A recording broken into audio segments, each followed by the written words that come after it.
नमस्कार प्यारे विद्यार्थियों, आप सभी का हार्दिक स्वागत है।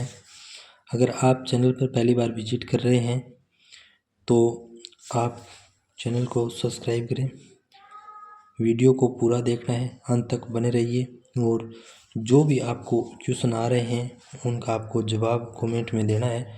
और साथ ही साथ अपनी तैयारी को जो एक नए जो आयाम दे रहे हों, जो अंतिम दिनों के अंदर जो तैयारी है उसका हम जांच परख कर रहे हैं। इसके लिए एक जो टेस्ट सीरीज होती है वो बहुत ही महत्वपूर्ण होती है, इसमें आप जुड़िए।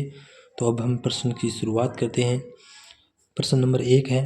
क्वेश्चन नंबर 1 में है कि किस मनोवैज्ञानिक ने अपने 3.5 वर्षीय पुत्र पर अध्ययन किया? ये कौन सा मनोवैज्ञानिक था? इसका सही उत्तर होगा पेस्टालोजी। पेस्टालोजी थे, उन्होंने प्रथम बार वैज्ञानिक विवरण है वो 18वीं शताब्दी के अंदर प्रस्तुत किया था। और ये अपने पुत्र पर उन्होंने एक 3.5 वर्ष का पुत्र था, उस पर बेबी बायोग्राफी यानी बाल कथा नामक एक उसने एक कथा पर आधारित उन्होंने जो विवरण है वो प्रस्तुत है किया। और तो इसी के साथ आप जुड़ते रहिए और चैनल को लाइक करें।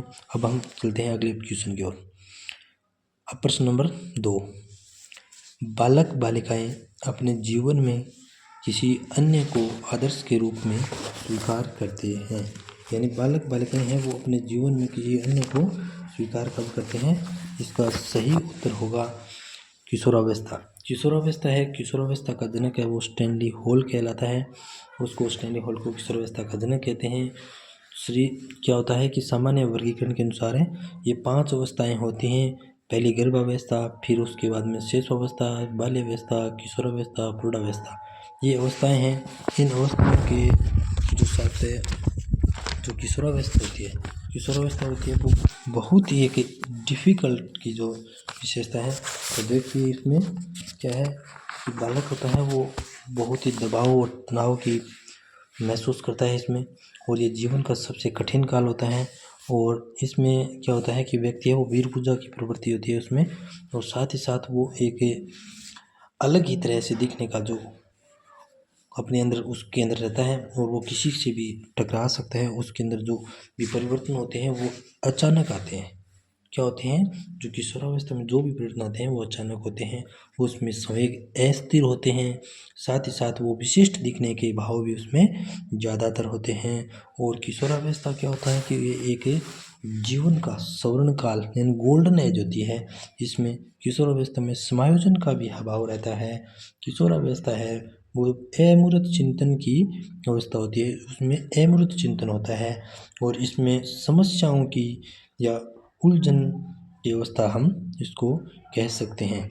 अगर दोस्तों किसी भी प्रकार की आपको समस्या आ रही है तो हमें बताएं, और अपन क्या है कि ज़्यादा अच्छा से अच्छा करने की कोशिश करेंगे। और आप अपनी तैयारी को परख सकते हैं। आपको जो सवाल में अगर किसी को डाउट लग रही है तो वो मुझे कमेंट में बताएं। आप ज़्यादा से ज़्यादा इस वीडियो को शेयर करें, लाइक करें, और हर जो विद्यार्थी है उस तक पहुंचना चाहिए। अब चलते हैं अगले क्वेश्चन की ओर। तीसरा क्वेश्चन है कि सीखना है एक जटिल। सीखना क्या होता है? सीखना कोई साधारण नहीं होता है। सीखने की बहुत ही एक जटिल प्रक्रिया होती है। इसमें उत्तर दे रखे हैं उन्होंने। ए है उसके अंदर दे रखा है मानसिक प्रक्रिया, बी में सामाजिक प्रक्रिया, सी में एक शारीरिक प्रक्रिया, नैतिक प्रक्रिया, ये दे रखे हैं। तो आगे बढ़ते हैं अगले क्वेश्चन की ओर। क्वेश्चन नंबर 4, 20वीं शताब्दी को बालक की शताब्दी किसने कहा? तो इसका आंसर में ए में दे रखा है हित को है, बी में सैमुअल, सी के अंदर क्रो एंड क्रो, डी के अंदर कोई नहीं। तो 20वीं शताब्दी को बालक की शताब्दी वो क्रो एंड क्रो ने कहा है। क्रो एंड क्रो ने कहा है कि 20वीं शताब्दी में यानी जो हैं वो बालक हैं वो उनकी शताब्दी की है। अगले क्वेश्चन की ओर बढ़ते हैं। क्वेश्चन नंबर 5, मूर्त संक्रियात्मक अवस्था। मूर्त संक्रियात्मक अवस्था क्या होता है कि ये जीन पियाजे के द्वारा प्रस्तुत है। और इसमें जो बालक की जिसमें दे रखी है कि जीन पियाजे ने बताया है कि इसमें 4 प्रकार की अवस्थाएं होती हैं। जो एक संवेदीपेशी अवस्था होती है, दूसरी पूर्व संक्रियात्मक अवस्था, इसे मूर्त संक्रियात्मक अवस्था, से जो पूर्व की होती है, जो तीसरी होती है मूर्त सक्रियात्मक अवस्था, और जो अंतिम और लास्ट होती है वो है औपचारिक क्रियात्मक अवस्था। तो मूर्त सक्रियात्मक अवस्था है वो 7 से 11 वर्ष तक है।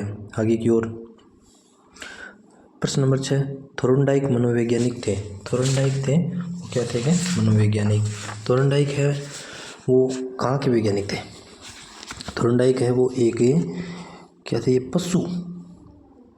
पशुओं पर प्रयोग करने वाले एक अमेरिका के मनोवैज्ञानिक थे, और उन्होंने जो सीखने का सिद्धांत है उसके अंदर उसने कनेक्शनिज्म यानी संबंधवाद है वो इसका देन है। और इन्होंने प्रयत्न व भूल का सिद्धांत, चयन का सिद्धांत, प्रयास व त्रुटि के सिद्धांत, इस प्रकार से अनेकों सिद्धांत दिए हैं। थोर्नडाइक ने भूखी बिल्ली के ऊपर प्रयोग किया है, और थोर्नडाइक का जो सिद्धांत है वो उन्होंने 1913 में अपने सिद्धांत का प्रतिपादन किया था। और थोर्नडाइक ने अनेकों पुस्तकों की रचना की है। थोर्नडाइक ने जो सीखने के जो नियम बताए हैं उनमें 3 नियम मुख्य नियम हैं, जो तत्परता, अभ्यास, प्रभाव, और जो 5 नियम हैं वो उन्होंने गौण नियम बताए हैं। वो बहु प्रतिक्रिया का सिद्धांत का जो आगे 2 नंबर है वो आत्मीकरण का सिद्धांत, 3 नंबर है मनोवर्ती का सिद्धांत, 4 नंबर आंशिक परिवर्तन का सिद्धांत, और 5 नंबर जो अंतिम बताया है वो साचर्य परिवर्तन का नियम, यानी जो समान जो स्थिति के अंदर जो पूर्व में हुई घटना उसी घटना का अगर उस घटना को याद करके लिया जाए उसे साचर्य संबंध कहते हैं उसको। तो आगे बढ़ते हैं अगले क्वेश्चन की ओर। क्वेश्चन नंबर 7, पुनर्बलन के सिद्धांत का प्रतिपादन किसने किया था? पुनर्बलन यानी पुनर्बलन कब मिलता है, इस सिद्धांत का प्रतिपादन है वो किसने किया है? तो इसके बारे में हम अध्ययन करेंगे। पुनर्बलन का सिद्धांत है वो क्लार्क एल ने दिया है, और ये पुनर्बलन का सिद्धांत 1915 में उन्होंने प्रिंसिपल ऑफ बिहेवियर नामक पुस्तक में इन्होंने ये पुनर्बलन का सिद्धांत दिया था। और पुनर्बलन का सिद्धांत का सही उत्तर क्लार्क एल होगा। और ये जो सिगमंड फ्राइड वगैरह ये हैं उन्होंने अलग से सिद्धांत दिए थे, ये नहीं है। कोलर समग्रतावाद वाला ये पाउलो ने कुत्ते पर किया था ये। तो अगर आप चैनल पर पहली बार हैं तो चैनल को सब्सक्राइब करें, वीडियो को लाइक करें, कमेंट करें, वीडियो को शेयर करें, ज़्यादा से ज़्यादा दोस्तों तक पहुँचाएँ। आगे की ओर बढ़ते हैं। अगला प्रश्न, अनुभव एवं प्रशिक्षण द्वारा व्यवहार परिवर्तन को अधिगम कहते हैं। अधिगम की यह परिभाषा किसने दी? तो अधिगम की जो ये परिभाषा है वो किसने दी है? ये परिभाषा है वो अधिगम है जो गेट्स के अनुसार है। अधिगम एक अनुभव द्वारा और प्रशिक्षण के द्वारा हम व्यवहार में जो परिवर्तन कहते हैं वही एक सीखना है। आगे की ओर हम प्रस्थान करेंगे, उससे पहले मैं आपको पुनः दोहरा दूं, अगर आप अपने रीट की तैयारी का मूल्यांकन करना चाहते हैं तो हमारे अपने इस यूट्यूब चैनल पर आएँ और लाइक करो, और चैनल ने सब्सक्राइब करना न भूलें, अपने दोस्तों के साथ शेयर करें। आगे की ओर बढ़ते हैं। अगला क्वेश्चन नंबर 9, अंतर्दृष्टि या सूझ द्वारा सीखना सिद्धांत किसने दिया है? अंतर्दृष्टि या सूझ द्वारा सीखना सिद्धांत है, इसको हम गेस्टाल्ट सिद्धांत भी कह सकते हैं, ये सूझ सिद्धांत भी कह सकते हैं, या अंतर्दृष्टि सिद्धांत भी कह सकते हैं। ये सिद्धांत है वो कोलर के द्वारा दिया गया है। कोलर एक गेस्टाल्टवादी है। ये गेस्टाल्ट संप्रदाय का उदय वो जर्मनी में हुआ था, लगभग 1920 के में ये जर्मनी में इसका उदय हुआ था। और गेस्टाल्ट संप्रदाय के अंदर संबंधित व्यक्ति हैं वो मैक्स वर्दीमर हैं, कोलर हैं, कोपका है। इन्होंने कोलर, कोपका, वर्दीमर ये गेस्टाल्ट संप्रदाय से संबंधित हैं। और गेस्टाल्ट शब्द का अर्थ होता है एक ऐसी समग्र या पूर्ण संरचना से है, और गेस्टाल्ट जर्मन भाषा का शब्द है। गेस्टाल्टवादी हैं उनका द्वारा कोलर के द्वारा जो प्रयोग किया गया था वो जो 1913 में एक सुल्तान नामक चिंपैंजी पे इसका प्रयोग किया गया था। और गेस्टाल्टवादियों के द्वारा जो एक वस्तु है उसको सूझ के द्वारा, यानी किस प्रकार से अपने जो हालात होते हैं उस समय में सीखने की जो अंतर्दृष्टि यानी अंतरात्मा से जिस प्रकार से वो सीखता है उसको हम अंतर्दृष्टि या सूझ का सिद्धांत कहते हैं। अगले प्रश्न की ओर बढ़ते हैं। प्रश्न नंबर 10। अभिप्रेरणा सीखने के लिए राजमार्ग है, किसने कहा है? अभिप्रेरणा सीखने के लिए राजमार्ग है, ये स्किनर ने कहा है। यानी व्यक्ति है वो मोटिवेशन के द्वारा मोटिवेट होता है, तो ये इन्होंने बताया है कि अभिप्रेरणा है वो सीखने के लिए बहुत ही अच्छा राजमार्ग है। इसमें आदमी है वो सीख सकते हैं, अभिप्रेरणा के द्वारा बहुत अच्छे ढंग से अच्छी तरह सीख सकते हैं।